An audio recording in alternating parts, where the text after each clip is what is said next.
उत्तराखंड में कुल 582 रजिस्टर्ड मलिन बस्तियां हैं और इनमें से ज्यादातर मलिन बस्तियां नदियों और नालों के किनारे अवैध कब्जे के रूप में बसी हुई है।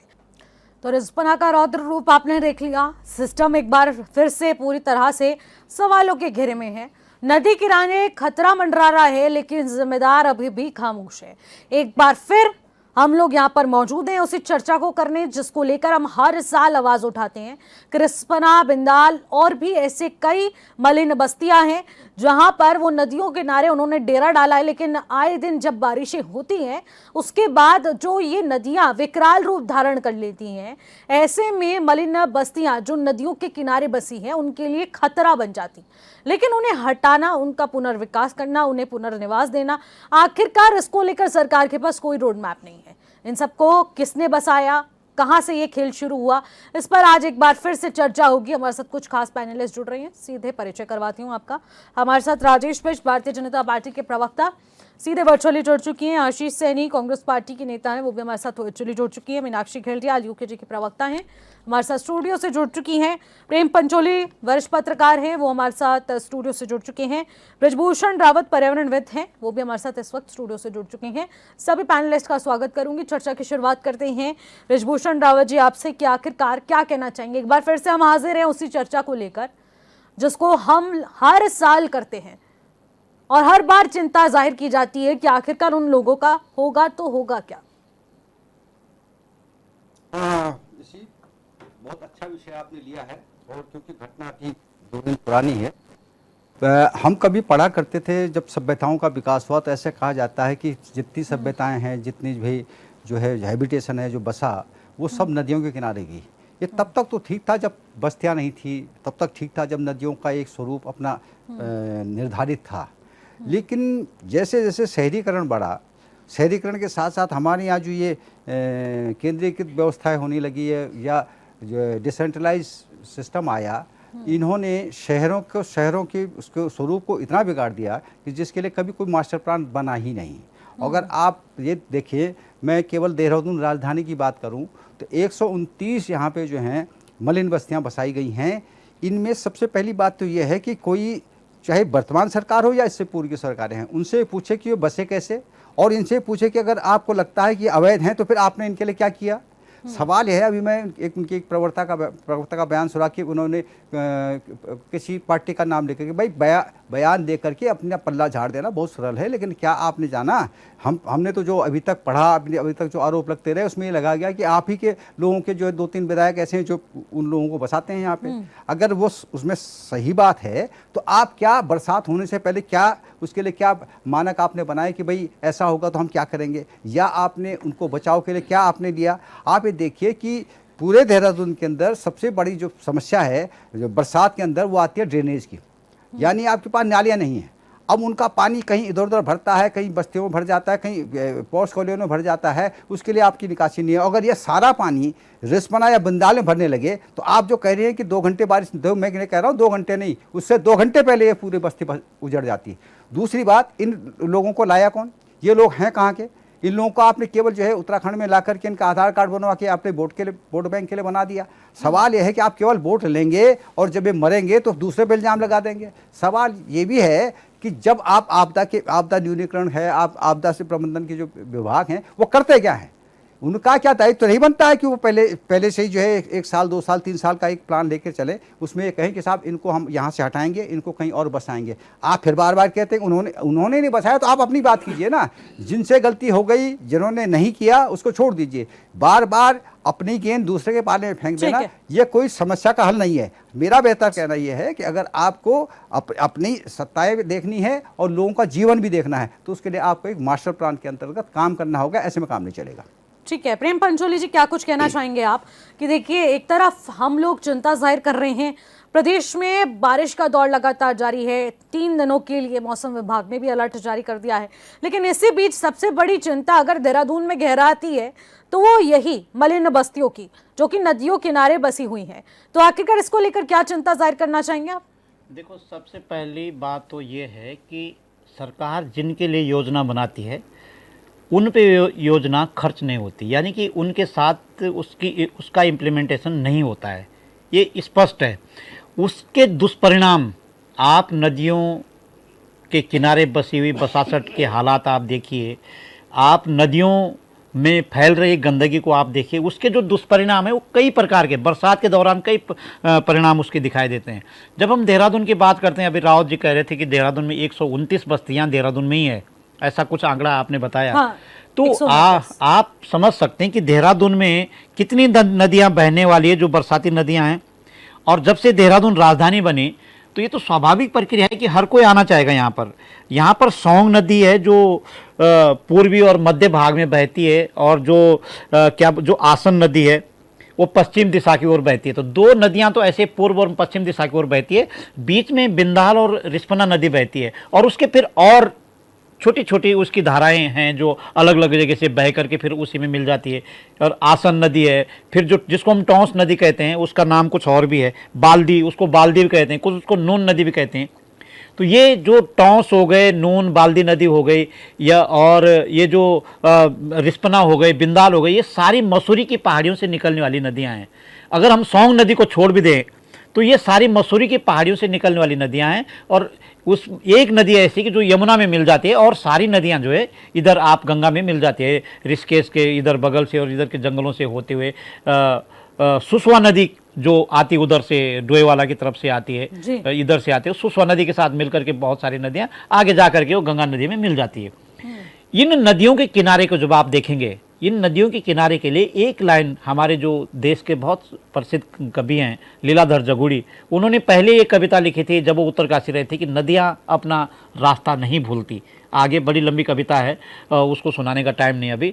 तो नदियां कभी भी अपना रास्ता नहीं भूलती। लेकिन मैं अपनी लाइन पे पहले आऊँगा कि जो इम्प्लीमेंट होता है विकास के कामों का, वो इनके साथ नहीं होता है। फॉर एग्जाम्पल, आप अभी जाइए ISBT, और जो फ्लाईओवर बना हुआ है, जब फ्लाईओवर नहीं था तो तब वहाँ कुछ नहीं था, तब सिर्फ एक ISBT थी और उसके बगल में एक मॉल बना था, और अब तो वहाँ अपार्टमेंट वगैरह MDDA ने बना दे।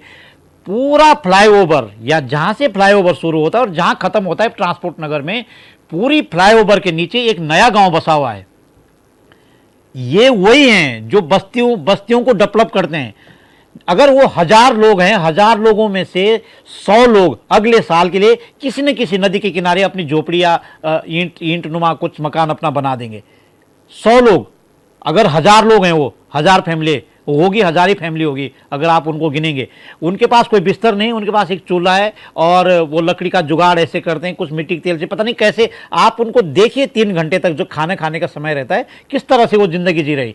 इसी तरह से अलग अलग तरह के लोग राजधानी बनने के बाद देहरादून आए, और देहरादून की जगह कहाँ है?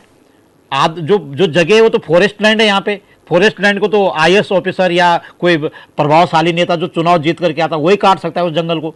तो जो आम लोग हैं, इस तरह के लोग हैं, वो उस नदी के किनारे बसते हैं, और वही लोग यहाँ पर मजदूरी करते हैं, दिहाड़ी करते हैं। उसके बाद चोरी भी इन्हीं लोगों में से करने, जो छुटपुट जो चोरी के काम होते हैं, जो नशे का काम होते हैं, वो यही लोग करते हैं। तो बस्तियाँ इन्होंने बनाई। अब आप बताओ कि ये जाएंगे तो अगर इनको वहां से हटा देंगे, अभी जैसे परेड ग्राउंड का जब सौंदर्यीकरण हुआ, परेड ग्राउंड के बाहर पूरा एक पेड़ों का पूरा एक जंगल जैसे था, उसके अंदर परेड ग्राउंड था, बड़ा अच्छा लगता था, लोग पेड़ के नीचे भी रहते। लेकिन उस पेड़ के नीचे राजधानी बनने के बाद जो फ्लाईओवर ISBT के नीचे, फ्लाईओवर के नीचे ISBT के पास जो लोग हैं, वो उन पेड़ों के नीचे आए गए थे। और जब राज्य बनने के बाद एक बहुत बड़ा सम्मेलन हुआ परेड ग्राउंड में, उनका ट्रक भर करके पता उनको कहाँ ले गए? कुछ तो ले गया सौंग नदी के किनारे, कुछ ले गए जो भावाले के पास एक नदी बहती है, वो बाद में यमुना नदी में मिल जाती है। उस नदी को आप देखेंगे, पूरे नदी में न भी होंगे तो 2000 फैमिली है। अगर आप सौंग नदी में जाएंगे, जहाँ थानों से आप जब नीचे उतरते हैं रायपुर की तरफ, पूरी नदी में यही बस्तियां बनती है। मेरे कहने का मतलब यह है कि प्रेम पंचोली के लिए कोई योजना मत बनाइए महाराज, मीनाक्षी घिल्डियाल के लिए मत बनाइए। वो अपनी योजना को खुद इंप्लीमेंट कर सकते हैं, रावत जी भी कर सकते हैं, हमारे किशोर उपाध्याय भी कर सकते हैं, सुबोध उनियाल भी कर सकते हैं, हमारे दुर्गेश जो सबसे युवा विधायक हैं वो भी कर सकते हैं। लेकिन आप जिनके नाम की योजना बना रहे हैं ना, उनसे आप कितने डॉक्यूमेंट मांगते हैं? फिर बेचारे क्या करेंगे? सर तो छुपाना है ना। तो जो विकास की योजना जब इंप्लीमेंट नहीं होती है, बस्तियां बनती है, उसके बाद ये तो प्रकृति है, पानी आएगा तो बह जाएगा, फिर बह जाते हैं, उनको फिर आदत है, फिर किसी फ्लाईओवर के नीचे चले जाएंगे। तो कहने का मतलब है कि आप कब अपने विकास के काम को इंप्लीमेंट करेंगे, सवाल इस बात का है। सवाल है। इसी सवाल का जवाब ले लेते हैं राजेश भिष्ट जी से। राजेश भिष्ट जी, क्या कहना चाहेंगे? हर साल हम लोग एक ही चर्चा, एक ही टॉपिक को लेकर आते हैं, लेकिन उस चर्चा का ना ही कोई समाधान होता है। सरकार सिर्फ आश्वासन देती है, दावे करती है, योजना तैयार करती है, लेकिन बात सारी अटक जाती है इम्प्लीमेंटेशन की। कब होगा ये?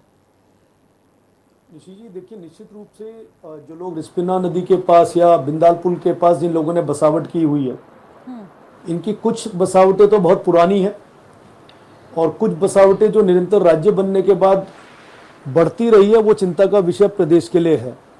और इसमें समय समय पे सरकारों में बदलाव भी हुआ, लेकिन ये ज़्यादा दुर्भाग्यपूर्ण है कि जो लोग यहाँ आके बसावट करके आज की जो तिथि है, इसमें इन लोगों ने एक घेराव जैसा किया है। सरकार ने उनके जीवन की जिसकी बात हम कर रहे हैं कि कोई बह जाएंगे, कोई गिर जाएंगे, कोई मर जाएंगे, कोई किसी तरह की आपदा का शिकार हो जाएंगे, उन सब के लिए सरकार निरंतर मंथन कर रही है। लेकिन दुर्भाग्य इस बात का है कि जो विपक्षी साथी हमारे बैठते हैं, जिस पे अभी चर्चा हो रही है कि हम लोग आरोप प्रत्यारोप का काम कर रहे हैं, बिल्कुल नहीं कर रहे हैं। सरकार बिंदाल पुल पे और रिस्पना पुल पे, दोनों पे एलिवेटेड रोड का जो प्रोजेक्ट, जो रोड मैप जिसकी बात कर रहे हैं, उसकी पूरी तैयारी कर चुकी है। लगभग 6200 करोड़ का ये प्रोजेक्ट तैयार है।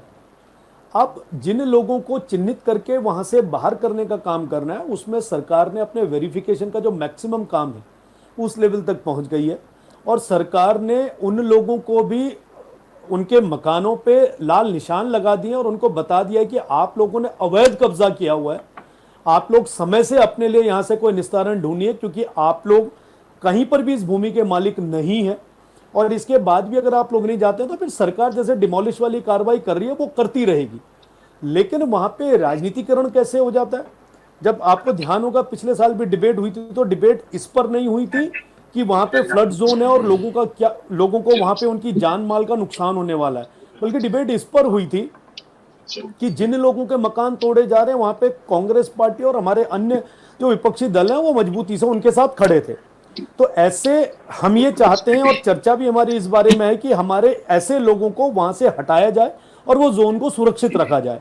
तो निश्चित रूप से सरकार उसकी तरफ पहल भी कर रही है और आगे बढ़ भी रही है। लेकिन ऐसे अगर विरोध भी दर्ज कराएंगे, सरकार पे आरोप भी लगाएंगे, तो दोनों काम इकट्ठे नहीं हो सकते। देखिए, बात ये हो रही है कि आखिरकार बसा कौन रहा है, देखिए फल फूल कौन रहा है, आखिरकार किसके राज में इन्हें जगह दी गई, आखिरकार कौन इन्हें संरक्षण दे रहा है, किसके दम पर ये लोग यहाँ पर रह पा रहे हैं, ये एक सवाल पैदा हो जाता है। राजेश भिष्ट जी, हाँ, सवाल है ना, सवाल का जवाब देता हूं। क्योंकि इन लोगों को जब देखा गया, इन लोगों से बातचीत की गई, तो इनके पास वोटर आईडी है और ये विधायक को वोट देते हैं अपने।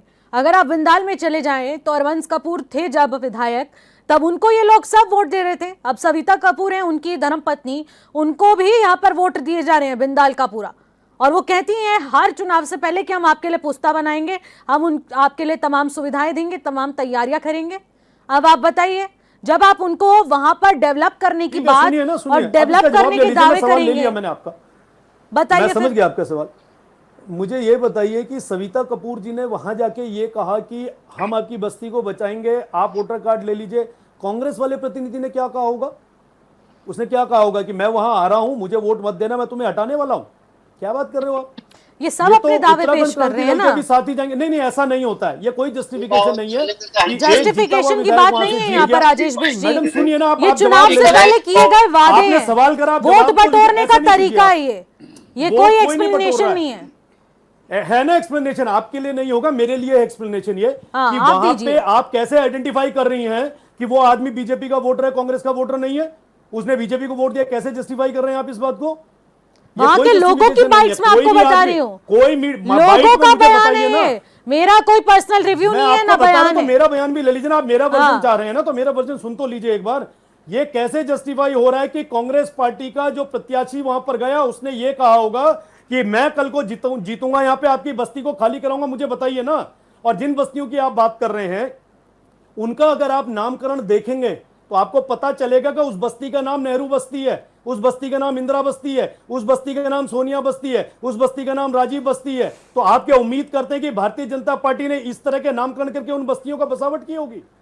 ये कोई बात नहीं होती है। हर कोई प्रत्याशी जब जाता है, इंदिरा बस्ती, नेहरू बस्ती का जवाब भी ले लेते हैं। आशीष सैनी जी, जवाब दीजिए। देखिए, सबसे पहले तो मैं इस बात का ही जवाब दूंगा जो सबसे लास्ट में पूछा गया कि इंदिरा बस्ती, नेहरू बस्ती और इस चीजों के नाम लिए। जब लोग कहीं पर भी रहने का काम करते हैं, नई कॉलोनी बनाते हैं, तो कई बार वो उन नेताओं के नाम पर रखते हैं जो देश में कभी प्रधानमंत्री रहे होंगे।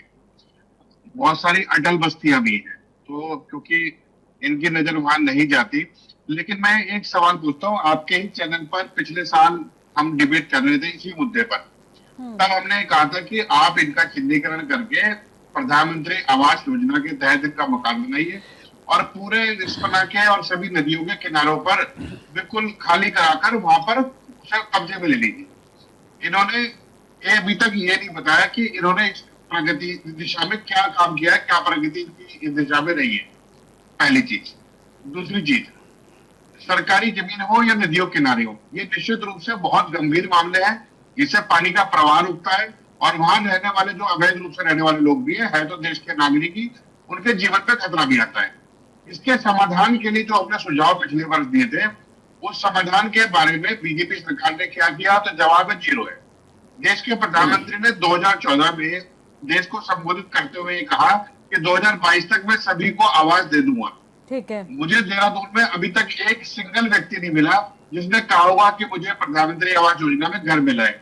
इन्होंने बिल्डर्स बुलाए हैं, बहुत बुजुर्ग बिल्डर ने अपने अपने फ्लैट बनाए और वो जो 2.5 लाख रुपए की छूट प्रधानमंत्री दे रहे हैं, वो भी तब है जब उनको लोन मिल जाएगा। लोन के बाद जब उनको जो ब्याज है उसमें छूट मिलेगी, जो ब्याज वाली अमाउंट है। यानी जो व्यक्ति आज झुग्गी झोपड़ी में रह रहा है, क्या उसको लोन मिलने की स्थिति है? बैंक उसको लोन देने की कंडीशन में है? तो जवाब है कि नहीं है। यानी ये कुल कवायद जो है वो एक दूसरे पर छींटाकशी और एक दूसरे को खाली जलील करने के अलावा कोई काम इनके पास है नहीं। ठीक है। 2014 के बाद आज 12 साल से ये सरकार में बैठे हैं और ये अब भी अगर कांग्रेस कर रहे हैं तो ये तय मान लीजिएगा कि इनके पास करने और बताने के लिए कुछ है ही नहीं। ये केवल सारा माल मूल चोरों को दे सकते हैं जो देश छोड़कर भाग रहे हो, या फिर भ्रष्टाचार की जो लाइन इन्होंने खींची है। अभी एक उदाहरण के तौर पर दूंगा, 16 करोड़ का पुल 16 दिन में नहीं चला। आप 16 करोड़ में कितने आवास बना सकते थे ये बताइए जरा, और कहाँ है वो आवास? आगे कितना बजट आवंटित किया है? तो यानी कुल मिलाकर देश के गरीब आदमी को आप यहाँ अपने अपने एसी कमरे में बैठकर गरिया सकते हैं कि वो कैसे बसे। ठीक है भाई, वो गरीब आदमी है, उनके पास इतनी व्यवस्था नहीं है। आप उन्हें 2 कमरों का एक इंदिरा आवास योजना और राजीव आवास योजना में मकान दे सकते थे, आपने नहीं दिए क्योंकि आपकी नीयत ही नहीं है। आप केवल 40% मतदाताओं के साथ पूरे देश पर कब्जा करना चाहते हैं, जो अब कभी सफल नहीं होगा। ठीक है, इसी पर एक जवाब लेना चाहूंगी आपसे। मीनाक्षी जी, आखिरकार क्या मानती है कि इस सिचुएशन को लेकर सरकार का स्टैंड क्या होना चाहिए था जो अभी तक नहीं हुआ है? डबल इंजन की सरकार है। देखिए, सबसे पहले तो मैं ये कहूँगी कि ये बहुत ही असंवेदनशील सरकार है। बेशक हो सकता है कि वो कांग्रेस के वोटर हो या भाजपा के वोटर हो, वो कोई भी हो, लेकिन है तो वो इंसान। एक जो छोटे छोटे अभी पिक्चर्स कुछ हमने देखी हैं, वहाँ पे छोटे छोटे बच्चे जो कि जिनकी जान को खतरा है वहाँ पे।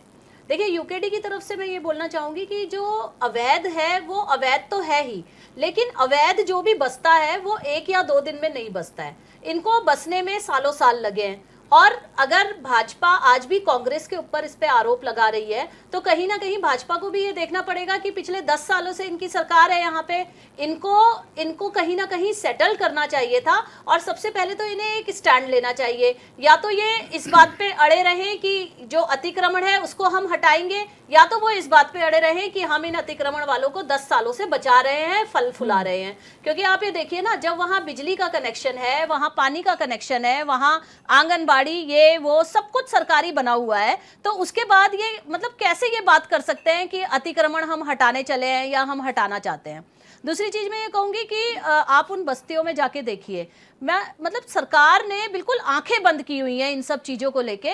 आप लगातार कह रहे हैं स्मार्ट सिटी स्मार्ट सिटी, तो स्मार्ट सिटी का मतलब सिर्फ बड़ी बड़ी इमारतें खड़ा करना नहीं होता है। स्मार्ट सिटी का मतलब होता है कि उसके अंदर जो रह रहे लोग हैं वो भी स्मार्ट बने। लेकिन उन बस्तियों की स्थिति इतनी बुरी है और सरकार सिर्फ कहीं ना कहीं अपने वोट बैंक ठीक को है। लेके चिंतित है, उसके अलावा इस सरकार से कोई उम्मीद नहीं रहती है। बिल्कुल, देखिए स्थिति बेहद भयावह जरूर हो सकती है, लेकिन स्मार्ट सिटी के नाम पर सिर्फ जिसे कहेंगे कि देहरादून के विकास की जब बात की जाती है, सिटी के विकास की बात की जाती है, तो उन लोगों के विकास की भी बात जरूर करनी चाहिए जो लोग इस पुल के नीचे, नदियों के किनारे और आसपास क्षेत्रों में मलिन बस्तियों के रूप में बसे हुए हैं। अभी इस पर हम लोग आगे बातचीत करेंगे। फिलहाल एक छोटे से ब्रेक का वक्त हो चुका है, ब्रेक के बाद लौटेंगे, आप सब बने रहिए। उसके बाद एक बार फिर से आपका स्वागत करते हैं। क्वेश्चनार में तो कौन होगा जिम्मेदार, इसको लेकर हम लोग चर्चा कर रहे हैं और आखिरकार रिस्पना का जो रौद्र रूप देखने को मिला, सिस्टम पर जो सवाल उठे, नदी किनारे खतरा मंडरा रहा है और इन तस्वीरों को लेकर जो इस वक्त शर्मनाक माहौल बना हुआ है वो बेहद चिंताजनक है, क्योंकि लगातार पानी का बढ़ता जलस्तर, इन नदियों का बढ़ता जलस्तर आए दिन परेशानियां खड़ा कर रहा है। देहरादून में एक बार फिर ये रिस्पना नदी खतरे की जद से ऊपर बह रही है। 27 जुलाई की ये तस्वीरें जो हमने आपको दिखाई, ये बारिश के बाद की वो तस्वीरें हैं जहां पर जलस्तर इतना ज्यादा बढ़ा कि किनारे बसे 3 मकानों को नुकसान पहुंचा। हालांकि बड़ा हादसा जरूर टला, लेकिन नदी किनारे बसे हजारों परिवारों की चिंता बढ़ गई कि एक परिवार गया तो कहीं अगली बारी हमारी तो नहीं। सवाल ये है कि आखिर नदियों के किनारे लगातार बढ़ रहे निर्माण को रोकने के लिए सिस्टम क्यों नाकाम है, जब हाईकोर्ट और एनजीटी कई बार नदी किनारे अतिक्रमण हटाने के आदेश दे चुका है। इस पर हम लोग बातचीत कर रहे हैं, हमारे साथ पैनलिस्ट लगातार बने हुए हैं। सीधे रुख करते हैं हमारे पैनलिस्ट का और आपके पास आना चाहूंगे ब्रजभूषण जी। देखिए, हाईकोर्ट बार बार चेतावनी देता है, एनजीटी ने बार बार चेतावनी देती है कि नदी किनारे अतिक्रमण को हटाइए, कभी भी भारी बारिश के चलते जलस्तर बढ़ सकता है और उसके बाद ये सारे इस जद में आएंगे और भारी नुकसान हो सकता है, जनहानि हो सकती है। लेकिन आखिरकार हाईकोर्ट एनजीटी के नियमों का पालन क्यों नहीं हो रहा है? देखिए, आप ये देखिए, मैं बार बार वही बात कह रहा हूँ जो आप कह रही हैं और जो पैनलिस्ट और पैनलिस्ट कह रहे हैं। आप ये देखिए कि एनजीटी और हाईकोर्ट की उसके खिलाफ आपने जो है कोर्ट में जाकर ये कह दिया कि साहब 2027 तक इनको ना छेड़ा जाए। तो आप क्या चाहेंगे, क्योंकि 2027 में चुनाव होंगे, आप फिर चुनाव जीत जाएंगे, फिर आप फिर वही बहाना लग जाएगा। सवाल ये नहीं है। अभी जो है हमारे प्रवक्ता श्री बिश जी बता रहे थे, देखो भाई, आप सत्ता में नहीं थे तो आप इन पे आरोप लगाते थे और आज आप सत्ता में हैं तो आप जो है अपना पल्ला झाड़ देते हैं। पल्ला मत झाड़िए। हमें कह रहे हैं कि आज आपकी क्या जिम्मेदारी है, उसको छोड़ दीजिए। कांग्रेस ने क्या किया, कांग्रेस ठीक नहीं थी, वो काम नहीं कर रही थी, वो सब कुछ हम मानते हैं, लेकिन आप ये बताएं आप क्या कर रहे हैं। इतने सालों से आपकी 9 साढ़े 9 साल मेरे ख्याल में हो गए हैं, इतनी आपकी सत्ताएं हैं, आपने क्या प्लान बनाया? अभी आपने कहा कि हम एलिवेटेड रोड किसके लिए बनाएंगे? आप एलिवेटेड रोड बनाने की जरूरत नहीं है साहब। ट्रैफिक को संभालिए, आप जो भीड़ है उसको संभालिए और तरीका समझाइए। यहाँ जो है किसी रोड पे ट्रैफिक उल्टा भी चल रहा है, सीधा भी चल रहा है। तो लोगों को जब तक यहाँ स्मार्ट सिटी अगर आप बनाए तो स्मार्ट होना चाहिए ना, लोगों को पहले स्मार्ट बनाना सिखाइए आप। हमारे आपने बस्तियों के जो है, जो आप हों क्या दूसरी पार्टियाँ, उन्होंने बस्तियों के किनारे केवल वोट बैंक के लिए जो है बाहर से जो भी आया उसको बसा दिया। अभी जो है हमारे जो है पचोले जी ने बताया कि साहब ISBT में उसके नीचे उतर क्या क्या हो रहा है उसमें, आज तक गया कोई वहाँ पे? आज ये देखिए किसी को हटाया वहाँ से, हटाओ उनको ना, और जो लोग अवैध रूप से आए हैं उसको उठा करके उत्तराखंड की बाउंड्री से बाहर छोड़िए। ये कोई धर्मशाला थोड़ी है। दूसरी बात है कि सरकार के अगर यहाँ कोई उसका आधार कार्ड बन गया, वोटर कार्ड उसका बन गया तो आपका नागरिक है। अब आपका नागरिक तो आपका दायित्व है उसको बचाना। वो कैसे रह रहा है, क्या रह रहा है, और अगर उसकी बस्ती में कोई दिक्कत है तो आप उसको देखिए। देखिए, जब तक आप पहली शर्त यह है कि जो आप स्मार्ट सिटी बना रहे हैं उसमें आपका ड्रेनेज जीरो है। पहली बात मैं तो ये कह रहा हूँ कि जाकर देखें ना, काम रोड में पानी भर जाता है, कई बस्तियों में पानी भरता है। मैं बसंत विहार में देखा, वहाँ पानी भरने की नौबत आ रही। आप जब उन बड़ी बस्तियों में पॉश कॉलोनियों का पानी आप बाहर नहीं निकाल पा रहे हैं, देहरादून में 2 बड़ी की चिंता है। एक, पानी की निकासी नहीं है, दूसरा आप जो है पार्किंग की व्यवस्था नहीं है। आप ये देखिए ना कि मकान में मकान बन रहे, बस्ती बस्ती बन रही, आपका कोई मानक नहीं है। MDDA कहीं 12 फीट पे जो है परमिशन दे रहा है, उसका कोई स्टैंडर्ड ही नहीं है। दूसरी बात, आप जो है उस पर डेवलपमेंट चार्ज लेते हैं, किस बात का लेते हैं? तो ये जो सब कुछ होना था, ये जो आज जो बस्तियां बस रही हैं, आज जो पानी से जो सैलाब आ रहा है, ये जो हो रहा है, ये तो होता रहेगा। और अब ये देखिए, आपको ताजुब होगा कि शुक्र ये है कि अभी मसूरी की ऊपरी पहाड़ियों में क्लाउड बस्ट नहीं हुआ। जिस दिन क्लाउड बस्ट हो गया, एक आदमी ऊपर से लेकर नीचे दूधली तक कोई नहीं बचेगा। आप समझिए ना। दूसरी बात क्या है, मुझे याद है मैं जब बहुत पहले, करीब मेरे ख्याल में 80 के आसपास में शायद की बात है, तब जो है ये बस्ती बसनी शुरू हुई थी यहाँ पे नेहरू कॉलोनी। वहाँ हमने देखा तो इसका जो पूरा चौड़ाई है वो 500 फीट के आसपास है। अब आप देखिए रिस्पना की चौड़ाई 500 फीट, उसी पे आपने इधर जो है एक बस अड्डा भी बना दिया, वहाँ एक होटल भी बन गया, और ऊपर ऊपर जो है नेहरू कॉलोनी के ढाल तक, वहाँ तक जो है ये लैंड थी। यानी नदी का रास्ता वो था। और ये बात बिल्कुल सही है कि हर 15-20 साल में नदी अपना रास्ता कभी नहीं भूलती। नदियों के पास अपना एक मैकेनिज्म है, वो जब भी आएंगी वो अपना रास्ता तलाशेंगी, और वो उसमें बस्ती बसे, उसमें लोग बसें, उसमें खेती हो, उसमें आपका व्यवसाय है, वो तो जाएगा। लेकिन अगर आप जो है इतना पैसा अगर आप खर्च कर रहे हैं, बजट आ रहा है आपके पास में, तो उसके लिए कोई मैनेज कीजिए ना। आपको अगर उनके लिए घर देने तो घर ठीक बनाइए है। कहीं पे, उनके लिए वो बनाइए, व्यावसायिक रूप से बनाइए, शहर को सुंदर बनाइए। रिस्पना को इस हालत में ले आइए कि रिस्पना के ऊपर 12 महीने 5 दिन चलने लगे, तब जाके एक जो है ये स्मार्ट सिटी के रूप में हम विकसित कर पाएंगे। अन्यथा केवल जो है इन चैनलों पे आके, अखबारों में आके बयान दे देना ये नाकाफी है। ठीक है, क्या कहना चाहेंगे राजेश मिश्र जी कि आखिरकार सरकार इतने सालों से इस पर एक ठोस निर्णय, ठोस रणनीति तैयार करके काम क्यों नहीं कर पाई? एग्जीक्यूट नहीं हो पा रहा है प्लान, क्या ये सरकार मान रही है? वरना ये तो चिंता कब से बनी आ रही है।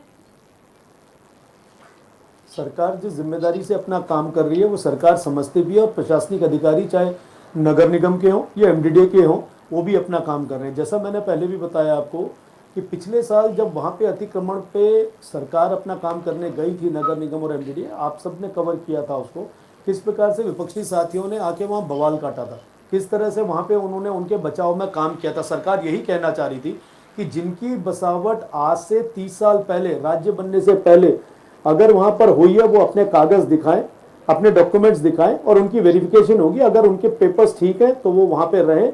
जिस उचित दूरी पे उनके मकान थे या जमीन थी, उनको वहां रहने का अधिकार है। बाकी जो फ्लड जोन के अंदर आ रहे हैं, जिनकी वहां पे अधिकार क्षेत्र में नहीं है, जिन्होंने अवैध अतिक्रमण करा, उन्हें उठा के बाहर करेंगे। तो उस समय हमारे ये जो विपक्षी साथी आज ये जो सरकार को बोलने का या कोसने का काम करें, सबसे पहले वो लोग थे जिन्होंने डिबेट में आके कहा कि इनको यहाँ रहने का अधिकार है, इन्हें यहाँ रहने क्यों दिया, इन्हें यहाँ पे रहने दो, इन्हें यहाँ पे मरने मत दो। एक आदमी का हार्ट अटैक आया, वो सरकार की जिम्मेदारी है, सरकार ने मारा। तो ये जिम्मेदारी भी विपक्ष समझे ना। ऐसी परिस्थिति में जब वो हर एक काम के विरोध के लिए सड़कों पर आते हैं, तो इस काम के लिए कभी इनको सुना आपने? जिस वोट बैंक को सिर्फ बीजेपी का वोट बैंक बोल रहे हैं, अगर लोगों की चिंता इनको इतनी है, तो कभी क्या विपक्षी दल रोड पे उतर के इन्होंने कहा कि नहीं अवैध लेकिन राजेश मिश्र जी, एक सवाल लेना चाहूंगी आपसे। मैं आपसे जानना चाहूंगी, उनको उजाड़ने से पहले उनको बसाने के लिए कोई आपके पास ठोस निर्णय है? सरकार या सिर्फ क्रॉस मार देने से, उजाड़ देने भर से कुछ हो जाएगा? अवैध अतिक्रमण का मतलब सरकार की बसावट नहीं होती है निशी जी। अगर किसी ने अवैध अतिक्रमण किया तो निश्चित रूप से सरकार उस पर कार्रवाई करेगी। चिन्हित करने का काम पिछले साल किया गया था। जैसा मैं आपको बता रहा हूं, दोबारा मैं ये बात रिपीट कर रहा हूं कि सभी लोगों ने आके, जितने विपक्षी साथी थे, जितने ह्यूमन राइट्स वाले थे, सब वहां पे खड़े हो गए और उस बुलडोजर को आगे बढ़ने नहीं दिया। उसके बाद सरकार की कार्रवाई वहां पे रुकी थी। ठीक है, और ये प्रमाण है आपकी इस वीडियो में, और आपके क्लिप्स होंगी उसकी। ठीक है, आशीष जी क्या कहना चाहेंगे आप? जब अतिक्रमण पर कार्रवाई होती है तब आप विरोध करने उतर आते हैं, और जब वहां पर एक्शन लेने का टाइम आता है तब आप सरकार के ऊपर बिल्कुल हमलावर हो जाते हैं कि अभी तक नदी से इन लोगों के अतिक्रमण को क्यों नहीं हटाया जा रहा है। क्या कहना चाहेंगे आप? ये किस तरीके का व्यवहार है? देखिए, जी बिल्कुल, धन्यवाद आपका। सबसे पहली बात है कि माननीय सुप्रीम कोर्ट का एक स्पष्ट आदेश है कि भारत में किसी भी भारतीय नागरिक यदि कहीं पर अवैध कब्जा करके सरकारी भूमि पर रह रहा है तो उसको रिहेबिलिटेशन करने का जिम्मेदारी संबंधित नोडल अफसर की है, और वो उनको करना ही है। इसी कानून का इस्तेमाल करते हुए प्रधानमंत्री ने 2014 में घोषणा की थी कि मैं सभी बेघर लोगों को आवास दूंगा। तो जो बेघर लोग हैं वो कहाँ रहते होंगे? वो कहीं नदियों के किनारे, कहीं सरकारी जमीन पर, कहीं किसी सड़क के किनारे तो रह रहे होंगे, और बेघर लोग अपने घर में रह नहीं रहे होंगे। अब ये अगर बेघर की परिभाषा नहीं समझ पा रही है, इन लोगों के अंदर क्या है, एक ना गरीब रहे, ना दलित रहे, लेकिन ना आशीष सैनी ना जी, ओबीसी रहे, आशीष कोई रहे सैनी ही जी, नहीं देश में। फिर भी उनके सिर्फ पास कोई तो प्रमाण भाजपा होना रहे चाहिए ना। और भाजपा के अंधभक्त रहे। नहीं आशीष जी, उनके पास कोई तो प्रमाण होना चाहिए ना, या तो वो नहीं, अपनी नहीं। बांग्लादेश की मैं- नागरिकता दिखाएं। मैं आपसे नहीं देखिए, आप अगर एकदम से भारत देश के नागरिक को बांग्लादेशी घोषित कर रहे हैं मैं तो आपसे ये भी सिर्फ गलत चीज है। एग्जांपल दे रही हूँ। मैं मैं कह रहा किसी हूँ को कि यदि वो बांग्लादेशी मैं किसी को हाँ, नहीं इसमें यहाँ पर टारगेट कर रही, नहीं। मैं सिर्फ एक एग्जांपल दे रही हूँ अच्छा कि उनके अच्छा, पास कोई तो डॉक्यूमेंट होना चाहिए ना मुझे एक दिखाने के बताइए लिए। कि नहीं मैं डॉक्यूमेंट बताता रहा हूँ। हाँ, गरीब आदमी जिसके पास बहुत कम आय है, अपना घर है नहीं, उसके पास सिवाय वोटर कार्ड का और आधार कार्ड के क्या हो सकता है, ये बताइए आप। मैं तो आपसे जानना चाह रहा हूँ, पैन कार्ड उसके पास होगा नहीं, पासपोर्ट उसके पास होगा नहीं, जमीन के दस्तावेज उसके पास होंगे नहीं, तो आप यही कौन तो से कह रही हूँ, डॉक्यूमेंट किसी उससे के पास मांगना चाह रहे कोई तो हो? बैंक डॉक्यूमेंट तो स्टेटमेंट? कोई तो प्रमाण हो दिखाने के लिए कि वो नहीं, भारत नहीं। का नागरिक है और उत्तराखंड में नहीं, काफी लंबे वो समय से वोटर रह रहा है। कार्ड नहीं, वोटर कार्ड और आधार कार्ड तो दिखा सकते हैं ना वो। हाँ बिल्कुल, यही तो मैं पूछ रही हूँ, इसी डॉक्यूमेंट की मैं बात कर रही हूँ। मैं उनसे तो रजिस्ट्री नहीं आप मांगूंगी। वोटर कार्ड और आधार कार्ड हाँ नहीं, आप वोटर कार्ड और आधार कार्ड लेकर अगर वो उत्तराखंड के क्षेत्र में रह रहे हैं तो आप उनको एक आवास बनाकर दे दीजिए। ठीक है, इस पर एक कमेंट ले लेते हैं क्या दिक्कत राजेश है मिश्र जी। जी देखिए, वोटर कार्ड और आधार कार्ड एक ऐसी चीज़ है, सबको पता है, शायद हमारे भाई साहब को इस बारे में जानकारी कम हो सकती है। आप किराए के मकान पे भी रह रहे हैं तो वहाँ पर भी आपका वोटर कार्ड और आधार कार्ड बन जाता है। ये कहना, उसको एक अवैध अतिक्रमण से जोड़ देना और ये कह देना कि आदमी ने कहीं कब्जा कर लिया, वह वोटर कार्ड और आधार कार्ड क्यों बन गया, तो ये तो कोई आधार नहीं है कि जिसको यहाँ पे कह के उसको मालिकाना। नहीं, हम तो कह नहीं रहे, और ये हम तो कह रहे हैं कि जिसके पास आधार कार्ड वोटर कार्ड है आप उसको घर दे दीजिए। आधार कार्ड तो उसकी बायोमेट्रिक पहचान बन गया है ना। अब उस बायोमेट्रिक पहचान के आधार पर, और क्योंकि उसके फिंगरप्रिंट भी उसमें है, आईज आंखों के प्रिंट भी उसमें है, कई सारी डिटेल उसके पास है, तो आप एक आधार कार्ड एक ही व्यक्ति को दे सकते हैं, तो आप उसी व्यक्ति को एक आवास दे दीजिए। और अगर आप आवास नहीं दे सकते, आपके बस का नहीं है, तो आप त्याग पत्र तो दे सकते हैं ना। त्याग पत्र दे दीजिए, जो नई सरकार आएगी वो उनको आवाज दे देगी। वो हम पे रहने दो ना, आप एक मिनट बात सुनो। मैं ये कहना चाह रहा हूं, जिस आधार कार्ड को और वोटर कार्ड को आप मालिकाना हक समझ रहे हैं, क्या वो ठीक है? इतना बता दो आप। और नहीं, आप मुझे अगर बता आप ये दीजिए, कह दो, मालिकाना हक आप मांग कौन ये रहा है? कह दो, नहीं, मालिकाना आप हक कह कौन दो, मांग रहा है? आप रिस्पना पुलिस नहीं, मैं नहीं कह रहा हूँ, आप अपने मुंह से बोल रहे हो। आपको अचानक बैठे बैठे सपना आया होगा, मैंने नहीं कहा। मैं कह रहा हूँ कि जो व्यक्ति के पास आधार कार्ड है वो देहरादून में रहता है, तो देहरादून के किसी कोने में उसको एक छोटा सा घर बनाकर दे दीजिए। या ये 200, 400, 500, 1000 लोग हैं, ये एक बार बस जाएंगे, बात खत्म हो जाएगी। आप रिस्पना का किराया खाली कर लीजिए और फिर जो भी ऐसा कब्जे वो सब खाली करिए और कोशिश कीजिए दोबारा फिर कभी ऐसा कब्जे ना हो। ये बात आप ध्यान रखिए, आप भी जानते, अगर आपने ऐसा किया होता तो आज इनको नहीं, हम कर सकते हैं और हमने किया भी है। तो आप मानो ना कि इंदिरा और करेंगे भी आगे। नेहरू बस्ती आपकी बसावट, आप अटल बस्ती का नाम बता दो। आप बिल्कुल बेतुकी बात कर रहे हैं, बिल्कुल बिना सिर पैर की बात कर रहे हैं। जब देहरादून राजधानी बनी तो आसपास से बहुत सारे लोग आए और वहाँ झुग्गी झोपड़ी बनाकर रहने लगे। ठीक है आप आशीष उनको घर नहीं दे पा रहे तो ये आपकी विफलता है। ठीक है आशीष जी। मीनाक्षी जी, देखिए, कांग्रेस तो अपनी बात में आज फंस गई। वो कह रहे हैं कि वोटर आईडी और आधार कार्ड जिसके पास है उसे घर बना के दे दीजिए। यहाँ पे यही बात तो हो रही है कि अवैध अतिक्रमण जो है वो किन लोगों ने किया है, पहले उनकी जांच तो हो कि वो लोग कौन है। और अवैध अतिक्रमण आप देखिए, ये कोई नई बात नहीं है कि बांग्लादेश से जो कई घुसपैठिए हैं, वो घुसपैठिए हैं, वो एक नेता। कांग्रेस प्लीज, आप मेरी बात सुन लीजिए, प्लीज आप मेरी बात सुन लीजिए, क्योंकि ये बसावट आप दोनों ने ही कराई है, हम तो सरकार में थे ही नहीं। ये बसावट आप ही लोगों ने करवाई है। और आज अगर आप उस पर, आशीष जी आप बात बोलने दीजिए प्लीज। बस कांग्रेस की यही प्रॉब्लम है कि अगर इनकी गलतियां गिनाने लगो तो इनको मिर्ची लग जाती है। आप बात सुन लीजिए प्लीज, आप बात सुन लीजिए। आशीष जी रुकिए। देखिए, मैं तो आज इतनी सरप्राइज्ड हूँ जब इन्होंने कहा कि जिनके पास वोटर आईडी और आधार कार्ड है उनको आप घर बना के दे दीजिए। आपको पता है, अगर यहाँ का मूल निवासी है, उसका अगर वोटर आईडी कहीं मिसप्लेस हो गया या उसका वोटर आईडी नहीं बन पाया है, उसको कितनी मुश्किल होती है वोटर आईडी बनाने में। उसका जन्म प्रमाण पत्र, उसका घर का पता, उसका अलाना फलाना 36 डॉक्यूमेंट्स ये लोग मांग लेते हैं। लेकिन आप देखिए कि इनका जिसके पास वोटर आईडी उसके पास और कोई डॉक्यूमेंट नहीं है। सवाल तो ये उठता है कि बिना डॉक्यूमेंट के वोटर आईडी और आधार कार्ड बन कैसे गया इन लोगों का। तो सबसे बड़ा सवाल तो यही पे खड़ा हो जाता है। दूसरी चीज ये जो नहीं, मैं इसका जवाब दे देता हूँ। आपको पता होना चाहिए चुनाव आयोग ने, आप बात सुनिए, यही तो सबसे बड़ा सवाल है कि अगर इतनी आसानी से वोटर आईडी और आधार कार्ड बन रहा है, तो आप तो यहाँ पे कितने ही लोगों को घर बसा के दे देंगे। आप ये बताइए, देहरादून की जमीन कहाँ, आपको कहाँ पे इतनी जमीन दिख रही है? गणेश कुमार ने जो 0 नंबर के मकान आवंटित करके बेघर लोगों के आज ये बहुत बड़ा खुलासा आपने इस चैनल पे कर दिया। आपने बहुत बड़ा खुलासा आपने इस चैनल पे कर दिया कि वोटर आईडी और आधार कार्ड वालों के पास और कोई डॉक्यूमेंट नहीं है, और कोई डॉक्यूमेंट नहीं है। आशीष जी, मीनाक्षी जी ये कह रही हैं साहब कि आप आखिरकार सुनिए। आधार कार्ड वोटर आईडी जिस व्यक्ति के पास है तो उसके पास होगा ना पूरा डेटा, क्योंकि आधार कार्ड वोटर आईडी बनने के लिए भी तो डॉक्यूमेंट्स तमाम होते ही हैं। नहीं, तो अगर सिर्फ और सिर्फ उनके पास आधार कार्ड और वोटर आईडी है, बाकी जिनसे ये डॉक्यूमेंट तैयार होते हैं वो डॉक्यूमेंट नहीं है, तो वो तो पकड़े जाएंगे, फर्जी है ना फिर तो। और दूसरा ये जो दूसरी जो सरकार है वो इनका पूरा साथ दे रही है, वो इनका पूरा साथ दे रही है कि ठीक है जो बसे हुए हैं उनको और बसाओ, उन्हें और भी बसाओ जितने। आप ये देखिए कितना बड़ा विडंबना है यहाँ पे, इतनी बड़ी विडंबना है कि पुल के नीचे जो लोग बसे हुए हैं उन पे आज तक भाजपा सरकार द्वारा कोई कार्रवाई नहीं हुई। कब करोगे कार्रवाई? जब वो वहाँ पे ईंट के घर बना के बैठ जाएंगे तब करोगे आप कार्रवाई। एक यहाँ का जो मूल निवासी है वो एक सब्जी का ठेला नहीं लगा सकता यहाँ पे। आप बोलने क्यों नहीं देते हैं आशीष जी? अपनी बारी में आप लोग पूरा यहाँ पे कहानी गा देते हैं, दूसरा कोई बोलता है तो आप लोगों को मिर्ची लगने लगती है। आशीष जी रुकिए जरा, पहले सरकारें सुन तो आप लीजिए ना। दोनों की रही है ना, पहले सुन लीजिए सरकारें दोनों मीनाक्षी। की रही है। बताइए मीनाक्षी।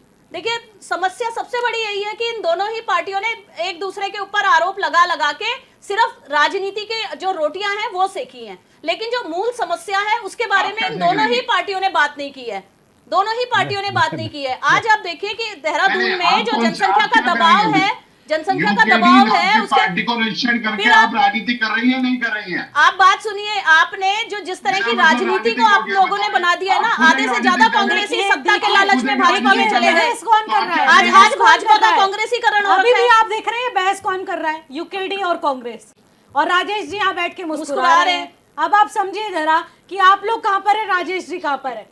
मैं वही बात कह रही हूँ कि अगर मैं कोई बात यहाँ पे रख रही हूँ, ठीक है, राजेश मिश्री की मुस्कुराहट की वजह प्रेम पंचोली जी कई बार आपने सड़क पर देखते होंगे जब व्यक्ति मानसिक रूप से स्वस्थ ना हो तो वो हंस नहीं लगता है। अभी आधे से ज्यादा कांग्रेसी भाजपा के अंदर बात जाएंगे। इतनी गंभीर हो रही है वो हंस रहे हैं।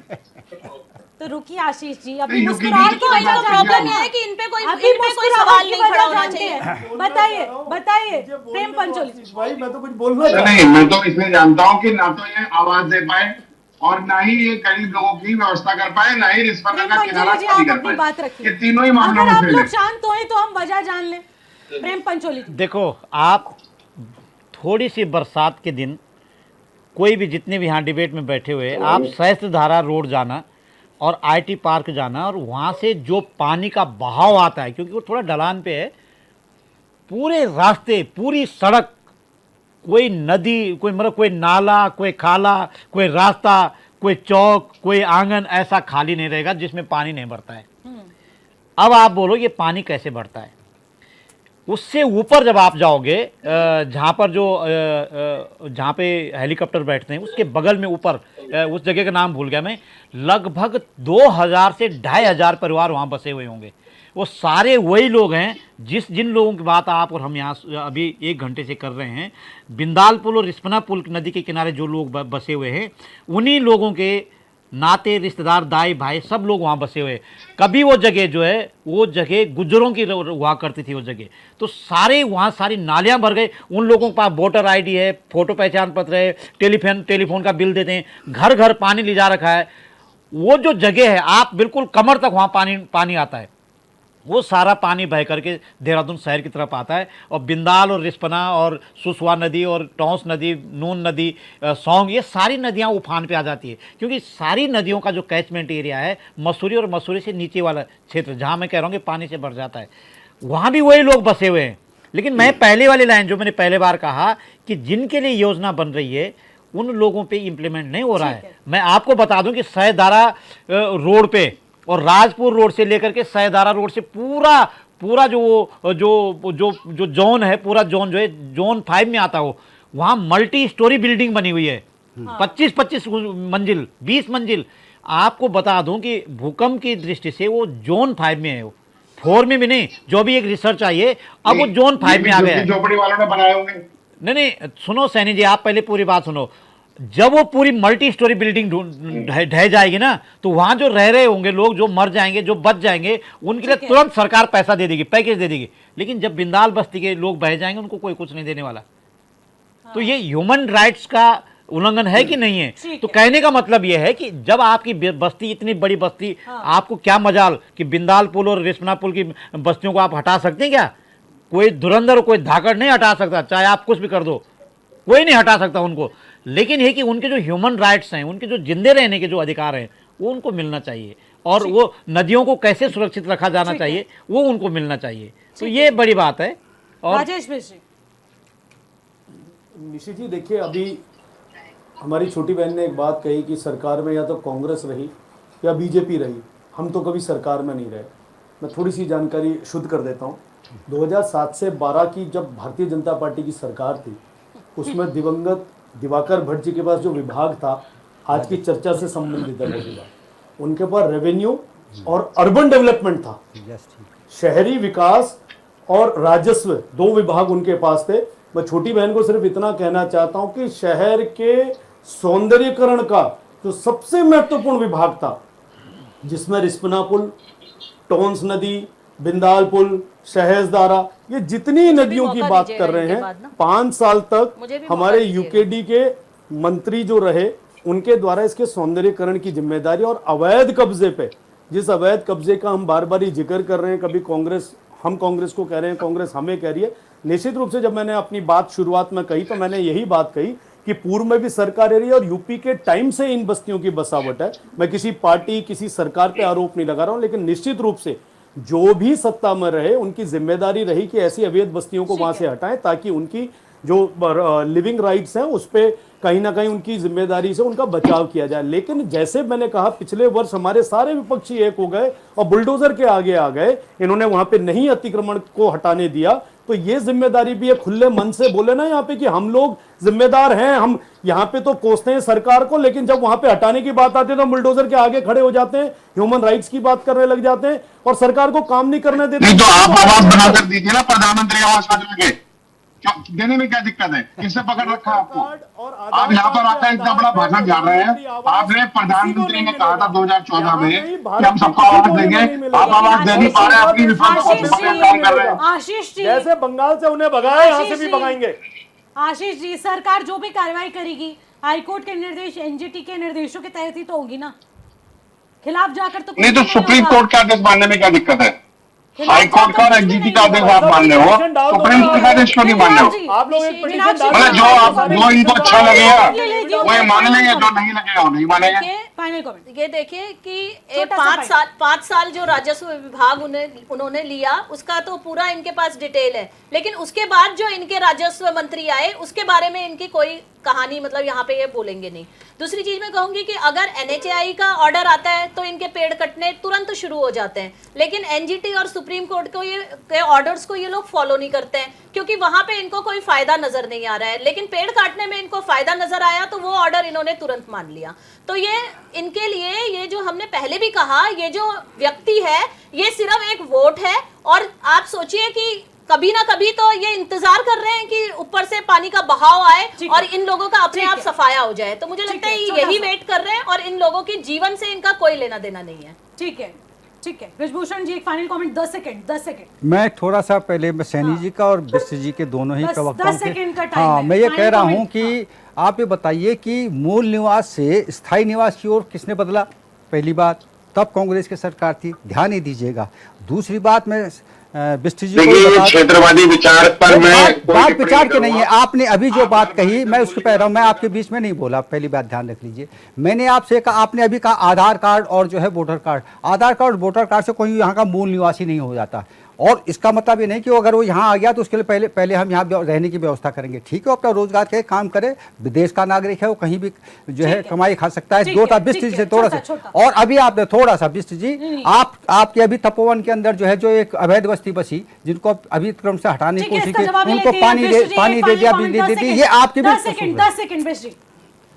देखिए निशी जी, अभी हमारी छोटी बहन ने भट्ट जी के लिए बोला राजस्व विभाग, अर्बन डेवलपमेंट वो बार बार बोल रही है। आज की डिबेट ठीक है। अर्बन डेवलपमेंट पे तो अब अर्बन इससे हमारे डेवलपमेंट क्या गौतम नदी भट्ट जी ने किनारे कुछ ही नहीं करा। अर्बन अगर है उस क्या? समय पे किया होता, नदी उस किनारे समय ही किया अर्बन होता है तो क्या? शायद आज ये बहुत डिबेट कम ना है। हो रही होती। माफी चाहूंगी, इस समय बेहद कम है, इस चर्चा को यहीं पर समाप्त करना पड़ेगा। बहुत बहुत शुक्रिया सभी पैनलिस्ट का हमारे साथ जुड़ने के लिए, इस चर्चा में शामिल होने के लिए। तो देखिए, आज फिर से चर्चा हुई, मुद्दे पर बहस जरूर हुई, लेकिन सरकार के पास अभी जिस ठोस रोड मैप पर काम करने का वक्त है, आखिरकार जो सबसे ज्यादा प्रीशियस और कॉन्शियस टाइम है मॉनसून पीरियड, आखिरकार इसी भीतर अगर इस काम को नहीं किया गया तो बाद में करने का भी कोई फायदा निकल कर नहीं आएगा, क्योंकि अगले साल फिर यही सब चीजें एक बड़ी मुसीबत बनेगी। और इस बार तो चेतावनी एक अपने आप में बड़ी है ही, लेकिन आखिरकार अभी नहीं निपटा गया तो बाद में कितनी बड़ी हमें जिसे कहेंगे कि कमी महसूस होगी और कितनी बड़ी चुनौती का सामना करना पड़ेगा, कितनी बड़ी खामी होगी, इसका अंदाजा लगाना बेहद ही मुश्किल है। फिलहाल मुझे दीजिएगा इजाजत, नमस्कार।